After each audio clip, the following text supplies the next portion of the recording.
Orion is getting ready to launch.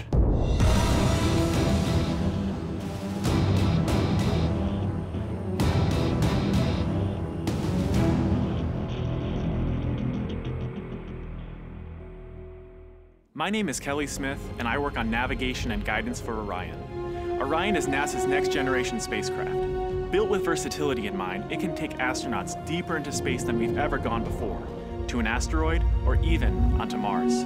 For these missions, Orion has to be one tough spacecraft, withstanding high speeds, searing temperatures, and extreme radiation. Before we can send astronauts into space on Orion, we have to test all of its systems. And there's only one way to know if we got it right: fly it in space. For Orion's first flight, no astronauts will be aboard. The spacecraft is loaded with sensors to record and measure all aspects of the flight in every detail. It all begins with launch aboard a Delta IV Heavy rocket.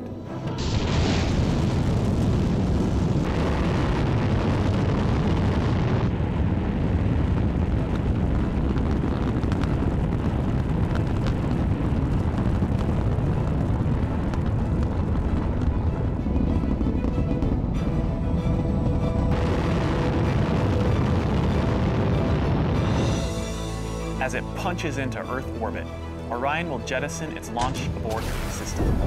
The abort system is a safety feature designed to pull Orion and its crew out of danger if there were a problem with the rocket during ascent.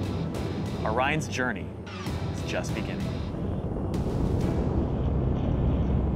As the spacecraft and the upper stage begin their first lap around Earth, Mission Control in Houston is monitoring the progress of the flight. Orion's over 100 miles up and going about 17,000 miles per hour. Just as it passes over the Indian Ocean, we lose communication.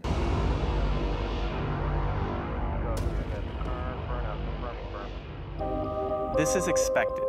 The communications link we have through satellites to Orion is momentarily lost, but Orion continues to receive and process data. Its computers can handle 480 million instructions per second. Imagine you are traveling with Orion as the flight test continues. One orbit completed. Time to go. The upper stage of the rocket fires again. Like the setup for a roller coaster ride, this is the big climb we've been waiting for.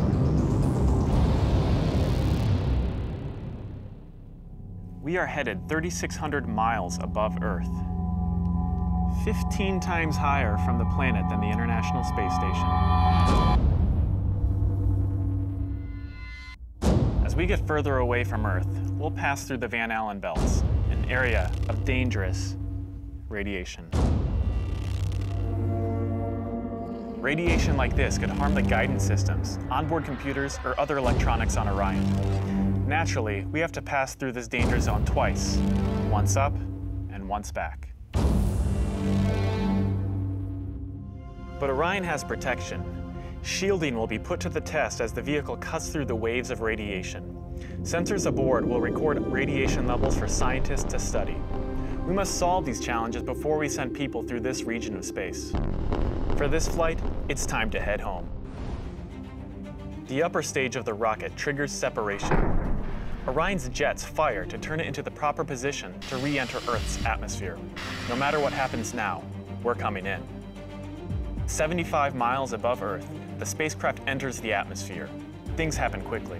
We're now traveling more than 20,000 miles per hour. Air particles pushed out of the way heat up. An envelope of hot plasma surrounds the vehicle as it plummets towards Earth. The plasma reaches temperatures of 4,000 degrees Fahrenheit, almost twice as hot as molten lava. This may be the most dangerous part of the flight. Mission Control is monitoring all the data from the spacecraft, and then we lose communication again. No data can penetrate the plasma. Orion is on its own. Orion is inside a fireball. Onboard systems ignite jets to keep the ship pointed correctly, so the specially constructed heat shield takes the full brunt of the inferno. This is the largest heat shield of its kind ever made.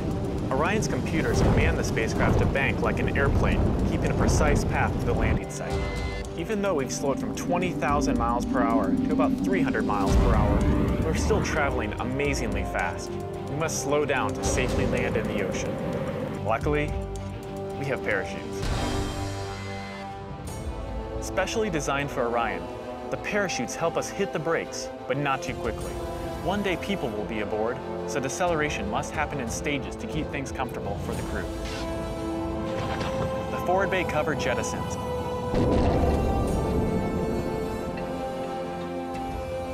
Two drogue chutes deploy and slow the returning spacecraft down to 175 miles per hour.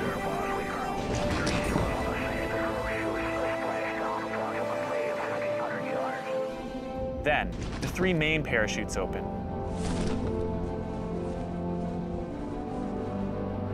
Once fully engaged, this canopy would cover an American football field.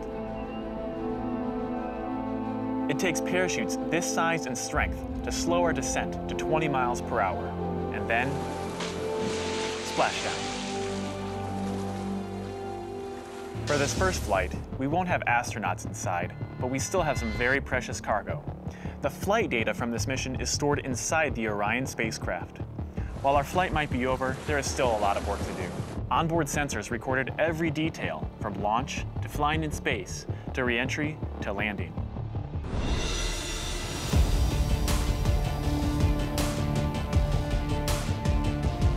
Flight tests are difficult and complex, but they give us confidence that the systems we have designed work under real flight conditions.